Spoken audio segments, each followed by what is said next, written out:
The rabbi-disciple relationship, a father-son type relationship. In first century Judaism, the rabbi-disciple relationship was not cold or merely academic. It was deeply personal, often described as father-son. A rabbi was not only a text teacher, but a life model. The disciple did not learn only what the rabbi knew, he aimed to become like him in character and practice. A rabbinic tradition says, one who becomes a disciple of a rabbi is like a son who sits beside his father, Avot de Rabbi Nathan. This helps explain why Paul uses fatherly language about discipleship. My little children, for whom I am again in the anguish of childbirth until Christ is formed in you. Galatians 4:19. The intensity of the relationship.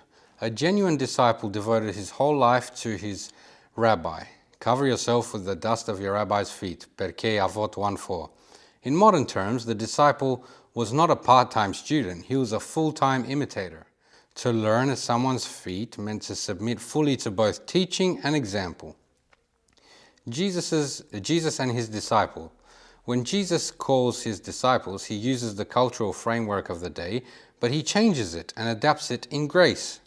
First, he overturns the selection process. In Judaism, the disciples search for the rabbi. With Jesus, the supreme rabbi seeks and chooses disciples.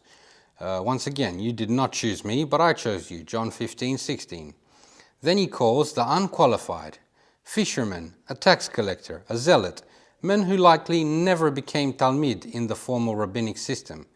Jesus shows that his discipleship is by grace, not merit. The fact that they were already working in their trade meant that they had failed the exam to move on toward becoming teachers of the law. In addition, the call to follow me was the highest honor for a Jewish young man. That is why Peter and Andrew immediately left their nets, Matthew 4:18-20.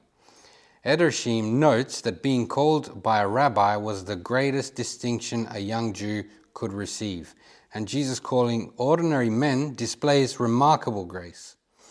All the disciples were under the age of 20, and for two reasons. Peter is mentioned as the only one who was married, and for this reason he was also the leader of the group. Two, when the temple tax is requested, which in Jesus' time was required only for those who were over the age of 20, Jesus pays only for himself and Peter.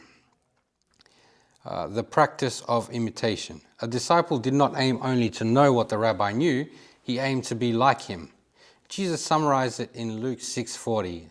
A disciple, when fully trained, will become like his teacher.